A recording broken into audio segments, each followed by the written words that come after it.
वैसे जरूरी नहीं है, लेकिन वीडियो को लाइक या फिर डिसलाइक करने की कोशिश जरूर किया करें। तो जैसे इस मूवी का स्टार्ट होता है, हमें मूवी का मेन कैरेक्टर सियोंग दिखाया जाता है और उसकी बेटी का बर्थडे होता है। इसीलिए सियोंग की मदर उसे कुछ पैसे देती है ताकि वो अपनी बेटी को डिनर पर ले जा सके। लेकिन अब सियोंग को और पैसों की जरूरत होती है, तो इसीलिए वो अपनी मदर का ATM कार्ड चुरा लेता है। इसके बाद वो अपनी मदर के सारे पैसे चुरा लेता है और पैसों को वो लगा देता है हॉर्स राइडिंग में, और इस गेम में वो 4 मिलियन वॉन जीत जाता है। अब सियोंग ने एक कंपनी से बहुत सारे पैसे उधार ले रखे थे, तो इसीलिए वही लोग उसके पीछे पड़ जाते हैं। इसके बाद वो सियोंग को पकड़ ही लेते हैं और वो उसे काफी मारते हैं। और जब सियोंग उनके पैसे लुटाने के लिए अपने पॉकेट्स चेक करता है, तो वो देखता है कि उसके पास तो पैसे हैं ही नहीं, यानी वो वाले पैसे जिसने हॉर्स राइडिंग में जीते थे। और तब उसे याद आता है कि जब वो इन लोगों से बचकर भाग रहा था, तो वो एक लड़की से टकरा गया था, तो जरूर उसी लड़की ने ही उसकी जेब काट ली। अब क्योंकि सियोंग के पास पैसे तो होते ही नहीं, तो इसीलिए वो लोग उसे 1 महीने का और टाइम देते हैं, जिसमें कि वो उनके पैसे लुटा दे। इसके बाद सियोंग कुछ पैसों का अरेंज करता है और अपनी बेटी को डिनर पर ले जाता है। इसके बाद सियोंग जल्दी से स्टेशन पर पहुंचता है, लेकिन अनलकीली उसकी ट्रेन तो मिस हो गई थी। और जब सियोंग वहाँ पर बैठकर ट्रेन के आने का वेट कर रहा था, कि तभी अचानक से उसके पास एक आदमी आता है, और ये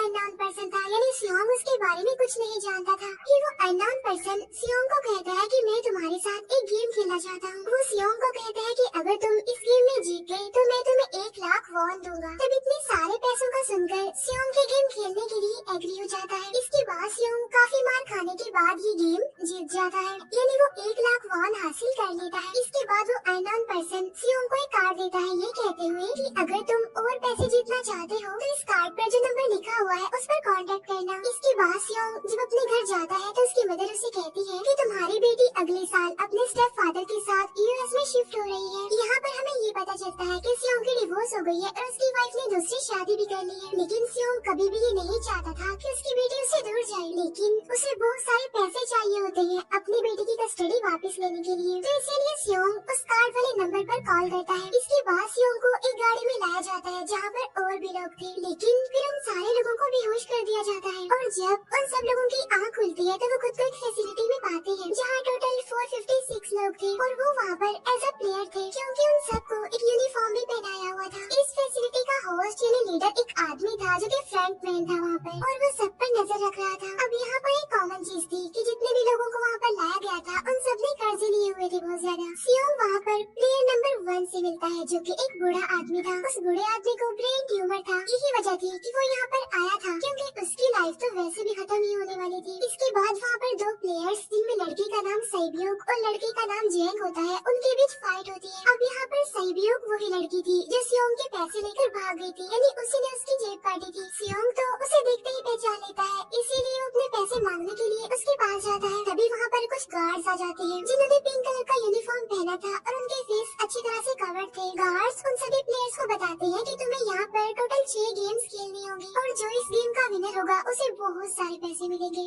इसके बाद उन सबसे एक कॉन्ट्रैक्ट पर साइन करवाया जाता है, और इस कॉन्ट्रैक्ट के 3 मेन रूल्स थे। पहला रूल ये कि कोई भी प्लेयर अपनी मर्जी से गेम को छोड़कर नहीं जा सकता। दूसरा रूल ये होता है कि जो भी प्लेयर खेलने से मना करेगा तो उस प्लेयर को एलिमिनेट कर दिया जाएगा, और उनके मुताबिक एलिमिनेट का मतलब क्या था ये तो हम आगे ही जानेंगे। गेम का तीसरा रूल ये था कि अगर मेजोरिटी इस गेम को खेलना नहीं चाहती तो वो इस गेम को छोड़कर जा सकते हैं। इसके बाद उन सबको गेम के लिए ले जाया जाता है। अब यहाँ पर सियोंग अपने क्लासमेट सैंगो से भी मिलता है, जो कि उसे बचपन से जानता था। सियोंग उसे वहाँ पर देखकर काफी हैरान होता है, क्योंकि वो तो किसी बिजनेस के लिए आउट ऑफ कंट्री चला गया था। अब पहले गेम के लिए वहाँ पर एक काफी बड़ी डॉल थी, और इस गेम का रूल काफी सिंपल था, और वो ये था कि डॉल जब भी गाना गाएगी उन सबको आगे बढ़ना है, और जैसे ही वो गाना गाना बंद करेगी तो उन सबको रुक जाना है और मूव नहीं करना है, और अगर कोई हिल गया तो उसे एलिमिनेट कर दिया जाएगा। अब स्टार्टिंग में तो ये सब कुछ उन्हें किसी प्रैंक की तरह लग रहा था, लेकिन जब एक लड़का हिल जाता है तो उसे शूट करके मार दिया जाता है, और यही होता है एलिमिनेट का मतलब, यानी उन्हें मार दिया जाएगा। अब ये देखकर वो सारे लोग काफी घबरा जाते हैं, और उन्हें पता चल चुका था कि वो खतरे में है, इसीलिए लोग डरते हुए पैनिक करते हुए इधर उधर भागने लगते हैं।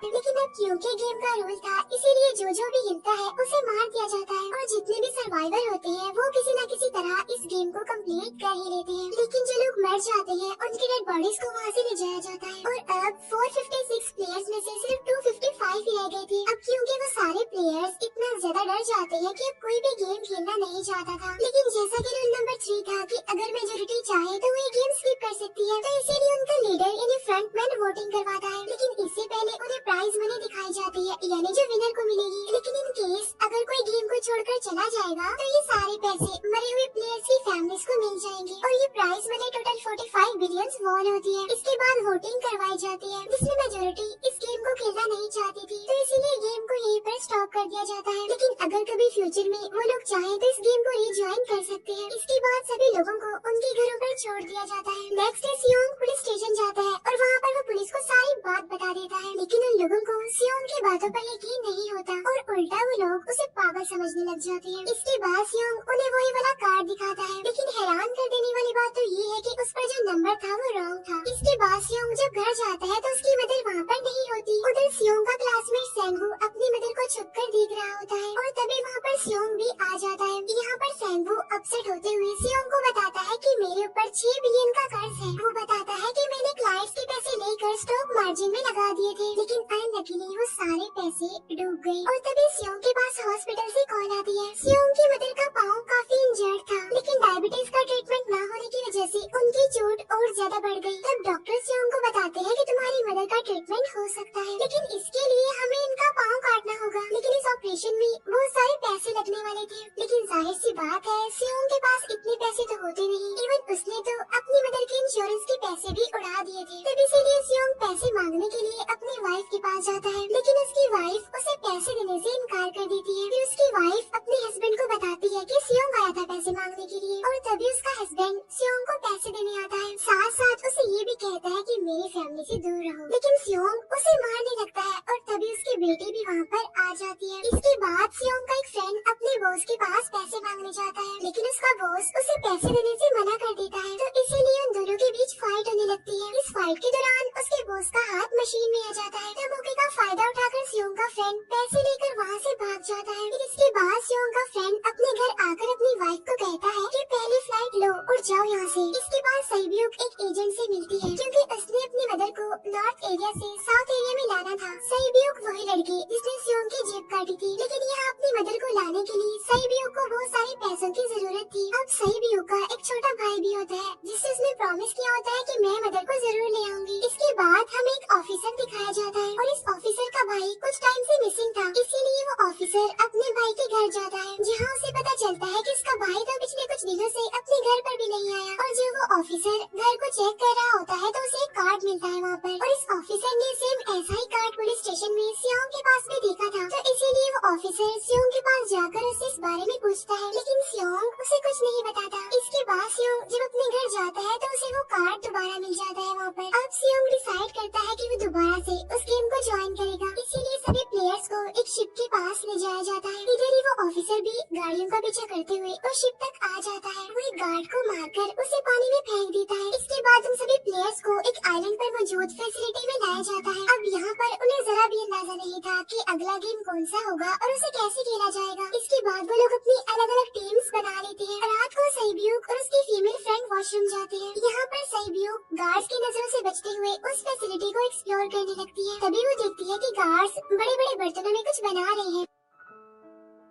लेकिन अब क्योंकि गार्ड्स को शक हो जाता है तो ये गार्ड वॉशरूम्स को चेक करने के लिए आता है, लेकिन तब तक सईब्यूक वापस आ चुकी थी। इसके बाद सईब्यूक अपनी फीमेल फ्रेंड को सारी बात बता देती है जो उसने देखा था, लेकिन यहाँ पर सेंगू उन दोनों की बातें सुन लेता है और वो इस बारे में सईब्यूक से पूछता है, जिस पर सईब्यूक बताती है कि वो बड़े बड़े बर्तनों में कुछ पका रहे थे। इसके बाद उन सभी प्लेयर्स को प्लेग्राउंड में लाया जाता है, जहाँ पर उनके सामने 4 शेप्स थी। 4 शेप्स में से उन्होंने किसी एक शेप को चूज करना था। अब यहाँ पर सेंगू को पता चल जाता है कि गेम क्या है और क्या करना है हमें। सेंगू सियोंग को बताता है कि सबने अलग अलग शेप्स को चुनना है। इसके बाद उन सभी को एक छोटा सा बर्तन दिया जाता है जिसमें की शेप्स बनी होती है। अब गेम उनकी ये होती है कि उन्होंने किसी तरह उस शेप को बाहर निकालना है बगैर डैमेज किए, लेकिन अगर शेप जरा से भी खराब हो गई तो उन्हें एलिमिनेट कर दिया जाएगा, यानी मार दिया जाएगा। अब यहाँ पर सेंगू तो इजीली उस शेप को निकाल लेता है, लेकिन सियोंग इतना ज्यादा घबरा जाता है कि उसकी हालत खराब होने लगती है, लेकिन फिर वो किसी न किसी तरह करके इस गेम को भी जीत लेता है। इसके बाद उन सबको वापस से रूम में लाया जाता है। अब यहाँ पर 187 प्लेयर्स वापस आए थे, जिनमें से अब सिर्फ 108 ही रह गए थे। इसके बाद उन सबको खाने के लिए ले जाया जाता है, लेकिन खाने की वजह से जैंग की एक लड़के से फाइट हो जाती है, जहाँ पर जैंग उस लड़के को इतना ज्यादा मारता है कि वो मौके पर ही मर जाता है। इधर ही हम देखते हैं कि उन प्लेयर्स में से एक डॉक्टर होता है जो गार्ड्स के साथ मिलकर मरे हुए लोगों के ऑर्गन्स निकाल कर उन्हें बेचने का काम करता है। इसीलिए जब भी डेड बॉडीज को ले जाया जाता है तो वो डेड बॉडीज को गायब कर लेते हैं, क्योंकि ये सब कुछ एक प्लान के अकॉर्डिंग चल रहा था, क्योंकि ये सारा कुछ फ्रंट मैन से छुप कर हो रहा था। यही वजह थी कि कंट्रोल रूम में भी उन्होंने अपना ही एक आदमी बिठाया हुआ था, जो कि उन लोगों की सारी वीडियो फुटेज डिलीट कर देता था। और गार्ड्स तो डॉक्टर को गेम के बारे में पहले ही बता देते थे ताकि वो सरवाइव कर सके। यहाँ पर एक गार्ड उसी प्लेयर डॉक्टर को बताता है कि आज हमने प्लेयर्स को जानबूझकर खाना कम दिया है ताकि वो आपस में लड़ने लगे, जिससे होगा ये कि सारे वीक प्लेयर्स गेम से आउट हो जाएंगे। साथ ही गार्ड डॉक्टर को अपनी अगली गेम के बारे में बता देता है। अब 30 मिनट के बाद वहाँ पर लाइट्स ऑफ होने वाली थी। अब यहाँ पर सैंगवू को पता था कि ज़ोंग की टीम जरूर कोई उल्टा काम करेगी, इसीलिए वो उस टीम को अपने पास बुलाकर उन्हें रिलैक्स रहने के लिए कहता है। उधर वो जो डॉक्टर प्लेयर होता है वो जैंग की टीम में शामिल हो जाता है। यहाँ पर डॉक्टर जैंग को बता देता है कि अगला गेम क्या होने वाला है। इसके बाद लाइट्स ऑफ हो जाती है और जैंग अपनी टीम के साथ मिलकर बाकी सभी को मारने लगता है। जैंग एक लड़की को मारकर सेबियू को मारने जाता है, लेकिन तभी सियोंग उसे बचा लेता है। इसके बाद गार्ड्स वहाँ पर आकर उन सभी को रोक लेते हैं और अब टोटल 80 लोग रह गए थे। इसके बाद उन सभी को तीसरे गेम के लिए ले जाया जाता है और यहाँ पर उन्हें 10-10 प्लेयर्स की एक टीम बनाने के लिए कहा जाता है और वो लोग ऐसा ही करते हैं, अपनी अपनी टीम बना लेते हैं। अब क्योंकि जैंग को अगले गेम के बारे में पहले ही पता होता है, इसीलिए वो सेबियू की फीमेल फ्रेंड को अपनी टीम में नहीं रखता और वो अपनी टीम में सिर्फ मर्दों को ही रखता है। इसके बाद सैंगवू भी अपनी एक टीम बना लेता है। अब क्योंकि उन्हें एक प्लेयर की जरूरत थी, तो इसीलिए सेबियू की फीमेल फ्रेंड उनकी टीम में शामिल हो जाती है और ये गेम असल में टग ऑफ वॉर का होता है, यानी उन्होंने अपने सामने वाली टीम को नीचे गिराना था। इसके बाद गेम स्टार्ट हो जाती है और जैंग की टीम बड़ी आसानी से इस गेम को जीत लेती है। इसके बाद बारी होती है सैंगवू की टीम की। तब प्लेयर नंबर 1 यानी वो बूढ़ा आदमी कहता है कि मैंने अपनी जिंदगी में बहुत सारी टग ऑफ वॉर्स खेल रखी है, इसीलिए उन सबको गाइड करता है कि इस गेम को कैसे जीतना है। तो इसीलिए वो लोग किसी न किसी तरह करके इस गेम को जीत जाते हैं। फिर दिखाया जाता है कि 30 मिनट के बाद दोबारा से लाइट्स ऑफ हो जाएंगी, जिस पर सैंगवू उन सबको कहता है कि रेडी रहना। तो इसीलिए वो डिसाइड करते हैं कि एक एक करके हम पहरा देंगे। अब जैंग की टीम में एक से बढ़कर एक चालाक प्लेयर था, तो इसीलिए जैंग को डर होता है कि कहीं उसकी टीम उसे ही साइड पर न लगा दे, यानी उसे ही अपने रास्ते से न हटा दे। दूसरी तरफ डॉक्टर और गार्ड्स मिलकर डेड बॉडी की ऑर्गन्स निकाल रहे होते हैं और इन ऑर्गन्स को डिलीवर करने जाना था गार्ड नंबर 28 और 29। तो वो सभी एक डेड बॉडी के बारे में बातें करने लगती हैं, जिसकी सिर्फ एक किडनी थी और वो उसे ज़ॉम्बी कह रही थी। अब यहाँ पर जो गार्ड नंबर 29 था, यानी जिसने वो ऑर्गन्स डिलीवर करने जाने थे, वो कोई और नहीं बल्कि वो ऑफिसर था जो गार्ड के बेस में वहाँ पर आया था। और ये सब बातें सुनकर उसे शक होता है कि शायद ये लोग मेरे भाई की बात कर रहे हैं, क्योंकि उसकी भी एक ही किडनी थी। इसके बाद नंबर 28 और 29 यानी वो ऑफिसर ऑर्गन्स को डिलीवर करने के लिए चले जाते हैं। रास्ते में वो ऑफिसर नोटिस करता है कि टनल में तो बॉम्ब लगा हुआ है। तब नंबर 28 उसे बताता है कि जब हम यहाँ से बाहर निकलेंगे तो इस जगह को ब्लास्ट कर दिया जाएगा। अब यहाँ पर वो ऑफिसर नंबर 28 से और इन्फॉर्मेशन लेने की कोशिश करता है, इसीलिए नंबर 28 को उस पर डाउट होने लगता है, इसीलिए वो उस ऑफिसर को अपना फेस दिखाने के लिए कहता है। अब यहाँ पर वो ऑफिसर अपना फेस भी दिखा देता है, साथ साथ वो नंबर 28 पर गन पॉइंट भी कर देता है। साथ साथ वो ऑफिसर उससे एक किडनी वाले आदमी के बारे में पूछता है कि वो कौन है जिसे तुम ज़ॉम्बी कहते थे, जिस पर वो नंबर 28 उससे कहता है कि वो तो एक लड़की थी। अब यहाँ पर नंबर 28 उस ऑफिसर को कहता है कि तुम लीडर के रूम में जाकर सारी इंफॉर्मेशन देख सकती हो, वहाँ पर सबका डाटा है। ये जानने के बाद वो ऑफिसर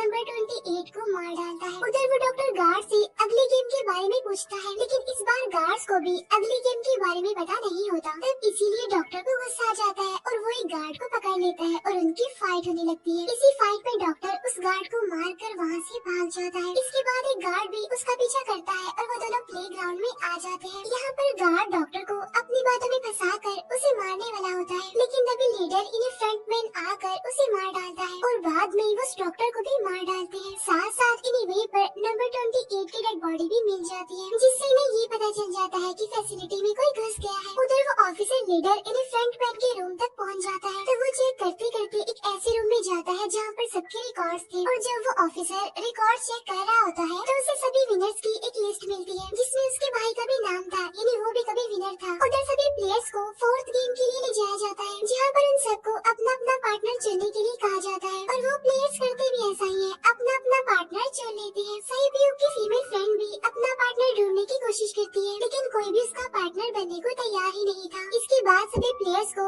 10-10 मार्बल्स दिए जाते हैं। असल में ये गेम ऐसी होती है कि एक प्लेयर को अपने पार्टनर से सारे मार्बल्स लेने होते हैं बगैर कोई जोर जबरदस्ती किए, और जो दूसरा दूसरा पर्सन होगा यानी जिसके पास मार्बल्स नहीं होंगे उसे मार दिया जाएगा। फिर सैंगवू और सियोंग का फ्रेंड ऑड और इवन का गेम खेलते हैं जिसमें कि उन्होंने गेस करना था कि सामने वाले के हाथ में कितने मार्बल्स हैं। अब यहाँ पर सियोंग का फ्रेंड सैंगवू के सारे मार्बल्स जीत जाता है जिसकी वजह से लास्ट में सैंगवू के पास सिर्फ एक ही मार्बल बचता है। अब क्योंकि सैंगवू को पता चल चुका था कि अब वो बच नहीं पाएगा, इसीलिए वो सियोंग के फ्रेंड को अपनी बातों में फंसाकर उसे ये यकीन दिलाता है कि अगर हम में से कोई भी हार गया तो हारे हुए लोगों का मैच दोबारा करवाया जाएगा। अब यहाँ पर सैंगवू धोखे से सियोंग के फ्रेंड के सारे मार्बल्स चेंज कर देता है। इसके बाद सैंगवू मार्बल्स लेकर गार्ड को दे देता है और वहाँ से बाहर चला जाता है। और जब सियोंग का फ्रेंड मार्बल्स चेक करता है तो वहाँ पर पत्थर होते हैं। उधर प्लेयर नंबर 1 यानी उस बूढ़े आदमी की हालत खराब हो रही थी, इसीलिए वो तो इधर उधर घूम रहा था, लेकिन सियोंग किसी तरह उसे खेलने के लिए एग्री कर लेता है। अब यहाँ पर वो दोनों यानी वो बूढ़ा आदमी और सियोंग भी इवन आउट खेलते हैं। अब इनमें से वो बूढ़ा आदमी सियोंग के सारे मार्बल्स जीत जाता है, लेकिन लास्ट राउंड में वो बूढ़ा आदमी भूल जाता है कि उसने क्या चूज किया था। तो यहाँ पर सियोंग उसे बातों में फंसाकर उसके सारे मार्बल्स ले लेता है, लेकिन यकीन मानिए कि वो बूढ़ा आदमी काफी चालाक था।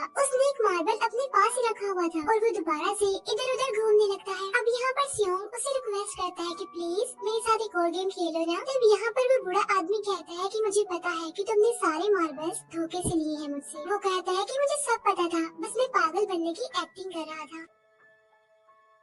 तभी सुनकर सियोंग को उस पर तरस आ जाता है और वो उसे ये सारे मार्बल्स दे देता है। उसके बाद सैब्यूक और उसकी फीमेल फ्रेंड भी गेम खेल रही होती है। उनकी गेम ये होती है कि जो मार्बल्स को दीवार के ज्यादा करीब फेंकेगा वो ही जीतेगा। पहले सैब्यूक अपनी मार्बल्स फेंकती है, लेकिन जब सैब्यूक की फ्रेंड की बारी आती है तो वो अपने सारे मार्बल्स फेंक देती है। लेकिन जब सैब्यूक ये देख लेती है तो वो अपने फ्रेंड को दोबारा फेंकने के लिए कहती है, जिस पर उसकी फ्रेंड कहती है कि नहीं सैब्यूक, मैं बिल्कुल अकेली हूँ, मेरे पीछे तो कोई भी नहीं है, लेकिन अगर तुम्हें कुछ हो गया तो ये अच्छी बात नहीं है, तुम्हारे पीछे तुम्हारा छोटा भाई है, तुम्हारा वेट कर रहा है। और इसी वजह से सैब्यूक की फ्रेंड को मार दिया जाता है। इसके बाद उन सबकी डेड बॉडीज को वहाँ से ले जाया जाता है। इसके बाद वो सब वापस से रूम में आ जाते हैं। यहाँ पर जैंग देखता है कि सैब्यूक की वो वाली फ्रेंड तो अभी तक जिंदा है, जो कि बड़ी आराम से बैठी हुई थी। अब यहाँ पर हमें पता चलता है कि सैब्यूक की ये वाली फ्रेंड जैंग की भी फ्रेंड थी, लेकिन अब क्योंकि उन दोनों के बीच किसी बात को लेकर क्लैश चल रहा था तो इसीलिए जैंग की वो फ्रेंड उसे बुली करने लगती है। इसके बाद फ्रंटमैन को एक डेड बॉडी के पास उस ऑफिसर का आईडी कार्ड मिल जाता है। तभी फ्रंटमैन को पता चलता है कि उसके सारे वीआईपीज आ चुके हैं, तो इसीलिए फ्रंटमैन उन्हें लेने के लिए चला जाता है। फिर सारे वीआईपीज को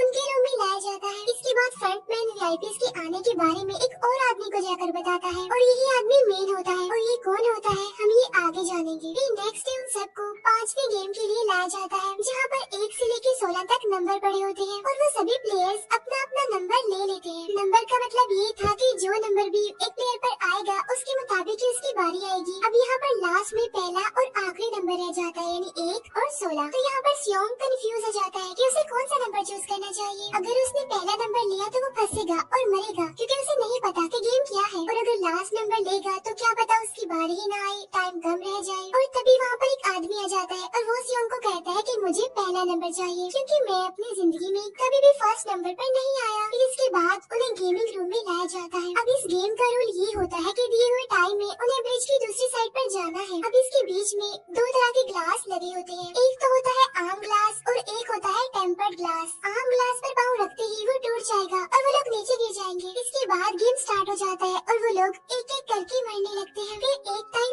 ऐसा आता है जब जैंग सबके सामने होता है और वो आगे ही नहीं बढ़ रहा होता। अब उनके पास एक ही रास्ता था, या तो वो आगे जाए या सारे ही मर जाए। और तभी जैंग के सामने उसकी वही फ्रेंड आ जाती है जो उसे बुली कर रही थी और वो जैंग को कहती है कि मैंने तुम्हें कहा था कि जिस दिन तुमने मुझे धोखा दिया मैं तुम्हें मार दूंगी। इसके बाद वो जैंग को पकड़ लेती है और उसे लेकर नीचे कूद जाती है, जिसकी वजह से उन दोनों की मौत हो जाती है। अब वहाँ पर एक आदमी था जो कि ग्लास कंपनी में काम करता था और उसे पता था कि टेम्पर्ड ग्लास कौन सा है, लेकिन जब फ्रंटमैन को इस बात का पता चल जाता है तो वो लाइट्स ऑफ करवा देता है ताकि वो ग्लास को पहचान ही ना पाए। अब लास्ट में एक ही स्टेप बचता है और उनके पास तो टाइम ही नहीं था, इसीलिए सैंगवू उस आदमी को धक्का दे देता है। तो यहाँ पर सैंगवू, सियोंग और सैब्यूक ब्रिज को पार कर लेते हैं, लेकिन ग्लास टूटने की वजह से उन्हें काफी चोट लग जाती है, खास तौर पर सैब्यूक को।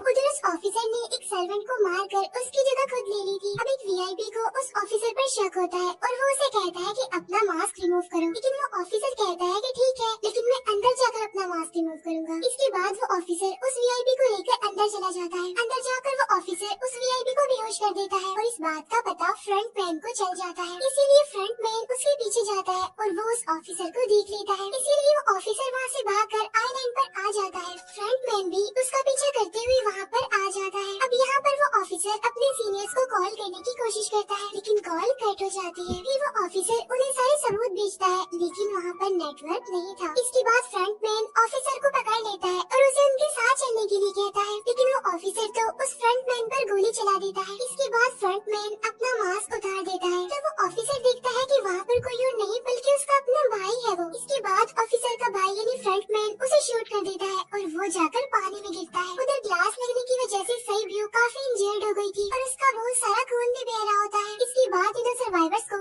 डिनर के लिए ले जाया जाता है और उनके पास एक एक नाइफ भी रख दिया जाता है, मतलब रात में उन तीनों में से कोई भी एक दूसरे को मार देगा। तभी सियोंग नोटिस करता है कि सैब्यू की हालत काफी खराब है, इसीलिए वो सैब्यू को कहता है कि फिक्र मत करो, हम दोनों साथ हैं और इस गेम में हम दोनों मिलकर सैंगवू को हरा देंगे। इसके बाद हम दोनों यहाँ से बाहर निकल जाएंगे और पैसों को आधा आधा डिवाइड कर लेंगे। सैब्यू उसे बताती है कि मेरा एक छोटा भाई है जिसे मैं ऑर्फनेज में छोड़कर आई हूँ और अगर हम दोनों में से कोई भी जिंदा बचकर बाहर जाएगा तो उसे उन दोनों की फैमिलीज का ख्याल रखना होगा। अब सैब्यू की हालत काफी खराब थी, उसे डॉक्टर की जरूरत थी, इसीलिए सियोंग कोई मदद लाने के लिए जाता है, लेकिन जब तक वो वापस आता है तब तक सैंगवू सैब्यू को मार चुका था। फिर नेक्स्ट डे उन दोनों को गेम नंबर 6 यानी लास्ट गेम के लिए ले जाया जाता है। गेम का रूल बड़ा ही सिंपल था कि मार दो या मर जाओ, और इस गेम का नाम होता है स्क्विड गेम। इसके बाद गेम स्टार्ट हो जाती है और उन दोनों के बीच काफी फाइट होती है, लेकिन लास्ट में सैंगवू की हालत खराब होने लगती है। तभी सियोंग कहता है कि मैं इस गेम को रोकना चाहता हूँ और तभी सियोंग सैंगवू को उसके साथ चलने के लिए कहता है, लेकिन सैंगवू तो अपने आप को ही मार डालता है, जिसकी वजह से सियोंग गेम जीत जाता है। फिर फ्रंटमैन सियोंग को कहता है कि तुम बहुत अच्छा खेले, लेकिन मुझे इसकी उम्मीद नहीं थी। इसके बाद सियोंग को उसके घर पर छोड़ दिया जाता है और उसके पास एक एटीएम कार्ड भी था, और जब सियोंग उस एटीएम कार्ड को जाकर चेक करता है तो वो दिखता है कि सारे पैसे उसके अकाउंट में भेज दिए जाते हैं। इसके बाद सियोंग अपने घर जाता है, लेकिन तब तक उसकी मदर की डेथ हो जाती है। इसके बाद हमें 1 साल बाद का सीन दिखाया जाता है, जहाँ पर हम देखते हैं कि सियोंग की हालत काफी खराब हो गई है, यानी वो काफी नशा करने लग गया है और उसने अब तक उन पैसों को हाथ तक नहीं लगाया। एक दिन एक फूल बेचने वाली औरत सियोंग के पास आती है और वो उसे सेम वैसा ही कार्ड देती है जिसमें एक एड्रेस लिखा हुआ था, और फिर सियोंग उस एड्रेस पर जाता है, जहाँ पर उसे पता चलता है कि ये सारा किया धरा किसी और का नहीं बल्कि उस बूढ़े का है, प्लेयर नंबर 1 का, और वो अभी भी जिंदा है। यहाँ पर वो बूढ़ा आदमी सियोंग को बताता है कि मैं अपनी लाइफ से बोर हो चुका था और ये सारे गेम मैंने अपने क्लाइंट्स के साथ मिलकर बनाई ताकि मैं लोगों को मरता हुआ देखकर एंजॉय कर सकूं, लेकिन हाँ, हमने किसी को मजबूर नहीं किया था ऐसा करने के लिए, और मैंने गेम में इसीलिए पार्टिसिपेट किया क्योंकि गेम देखने से ज्यादा उसे खेलने में मजा आता है। वो कहता है जो पैसे तुम्हारे पास है वो मेरे ही है, और ये कहते ही उस बूढ़े आदमी की मौत हो जाती है। इसके बाद सियोंग सैब्यू के छोटे भाई के पास जाता है और उसे लेकर वो जाता है सैंगवू की मदर के पास, और वो सैंगवू की मदर को कहता है कि इस बच्चे का ख्याल रखना, साथ साथ वो उसे एक बैग भी देता है जिसमें बहुत सारे पैसे होते हैं। इसके बाद सियोंग स्टेशन पर जाता है, जहाँ पर उसे वही अननोन पर्सन मिलता है जो कि उसे मूवी के स्टार्ट में भी मिला था। यहाँ पर सियोंग उसका पीछा भी करता है, लेकिन तब तक वो भाग चुका था। फिर सियोंग उस कार्ड वाले नंबर पर कॉल करता है और वो पूछता है कि तुम लोग कौन हो और लोगों के साथ